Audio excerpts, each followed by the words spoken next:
বাবুগঞ্জ এলাকায় আইসে বাবুগঞ্জের এলাকার সাধারণ লোককে বললে গেছে চাঁদাবাজ, যার কারণে আমরা সাধারণ জনগণ তার বিরুদ্ধে রুখে দাঁড়াইছি, ঝাড়ু মিছিল করছি। সাধারণ জনগণ কেন সে বাবুগঞ্জ আইসা বললে যে সাধারণ লোকেরা নাকি চাঁদাবাজ?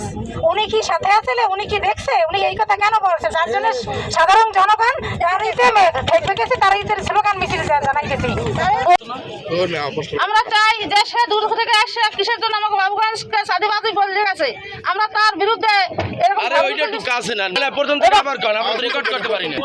আমরা মিছিল করছি। অনেক দূর থেকে সে কোথার মানুষ কিভাবে আসে আমরা জানি না, হঠাৎ করে সে আমাদের মাঝে এসে সে বাবুগঞ্জ সাধারণ মানুষকে তারা চাঁদাবাজ বলছে।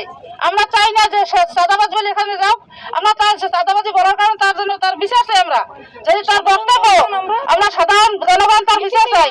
সে যদি তার যে চাঁদাবাজ বলছে তাদের নিজ থেকে নিয়ে তুললে না নেয়, তাহলে কি আমরা তার বিরুদ্ধে আরো সামনের দিকে আবার মিছিল ঝাড়ু মিছিল বহুত হবে, কিন্তু তার সে আমাদের থেকে আরো দূরে সরে যাইতে হবে। কিন্তু যদি সে তার মতো যদি সে আমাদের যদি এই চাঁদাবাজ যে বলছে এই চাঁদাবাজ কথাগুলো যদি তার থেকে উঠে না নেয়, তাহলে সামনের দিকে আমরা মহিলারা সাধারণ যত আছে তত মানুষ নামিয়ে আমরা একত্রে আরো সামনে মিছিল করবো।